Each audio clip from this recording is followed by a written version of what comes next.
What's this? A video? Never. I'm gonna be so real right now. I tried to record this video 2 times, and this is my 3rd try. The first time I gave up. The second time my audio wasn't picking up. But here we are. Hello, I'm Crescent Gem, but you can call me Gem, and we're back with a speed paint. I decided to hop on a Twitter OC trend based on the Undertale frames in Toriel and Asgore's houses. The first one happens when you first play the game and you enter Toriel's house, and when you click the mirror, it happily announces that it's you! And the second one is when you enter Asgore's house at the very end, and, well, despite everything, it's still you. Now that that's out of the way, let me introduce said OC. Her name is Guinevere, and she's a part of a story I'm writing called Whispering Nights. I'm not the very best at marketing or talking about my OCs and stories, but I'm trying, and this is certainly a start. For the starting one, this showcases a younger Guinevere, around 20. You can see that I struggled with the first pose and decided to try another. In fact, I end up going through 4 poses, I think. You'll see that this 3rd one was an attempt, and it seemed to be going well, but my brain said no. But I do end up coming across a final pose. It was a perfect reference, loved it, and it worked for me. Was very happy with it. But from the beginning, I knew that I wanted Guinevere to be putting on lipstick, and just to be like a very mundane moment. Very nice. Basic human moment. Which, in fact, works because, you know, in this first one, she is human. I also really wanted to show off that it was a mirror by adding Guinevere in front of it, while also still keeping focus on the mirror, which you'll see that I add her in after I finish the sketch, which you'll see what I mean. And you see this lovely arched mirror frame and the tiny little Guinevere. Don't worry, I do enlarge her, and that frame, I end up getting rid of it later, but don't worry about it.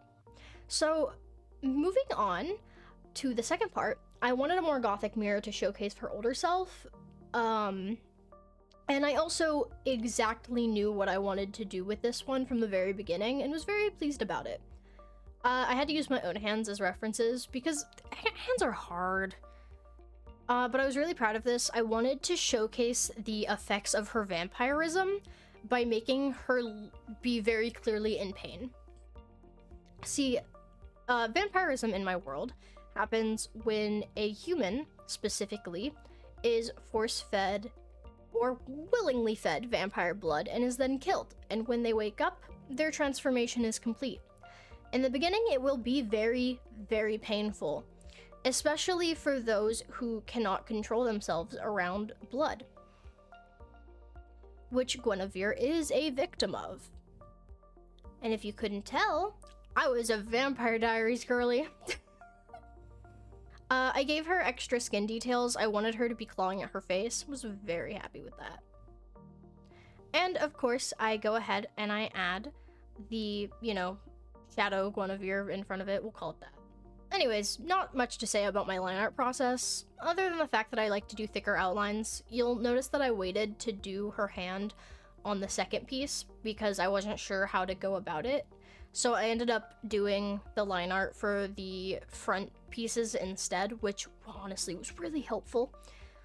In fact, I actually went into my bathroom and put my hand against the mirror for reference because I was like, how does this work? But you'll see that I cleaned up the line art, and I went back to adjust things to make it more smooth.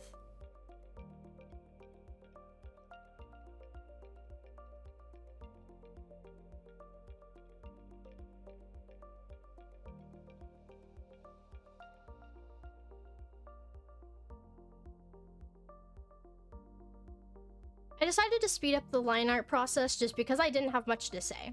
In real time though, the shading took me the longest because quite frankly, I wasn't sure how I wanted to shade it, and I kind of just sat there staring at it for a while. I really did.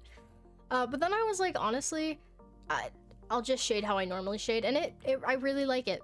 I don't know why, it was something that I sat there and had to contemplate, but I did. Another thing you'll notice is that I was testing the colors of Guinevere's skin and hair because I was like, oh, but what about like the grayscale contrast? Because the shades are similar, but if you look at pictures of people with albinism, the grayscale is very similar. So I left it alone. Not to mention, like, that's what shading's for, and that's why, you know, well, I guess that's not why, but I do have line art, so that definitely helps separate things. I also did shading details on the hand, and you may wonder why, because it gets covered up by her hand that's being reflected. You know what I mean. And that's because if I wanted to get rid of the front two pieces, you'd be able to see the full images clearly, and that's just something I wanted to be able to do. At the end of things though, I'm not really sure how to go about talking about my OCs without sharing too much information. I'm still in the early stages of Whispering Nights, but I'll be sure to set aside portions I know I can share in the future. Not to mention, I also have other OCs that are a part of a separate story, still in the same world and timeline and everything, but a different story. And I want to draw them just as much, but it's best to stick to one story at a time if you're going to be promoting things. So that's definitely something I'm gonna have to accept. But thank you so much for watching. I hope that this video made you interested in Guinevere. And if you stick around, hopefully you will see more of Whispering Nights in the future. Bye-bye!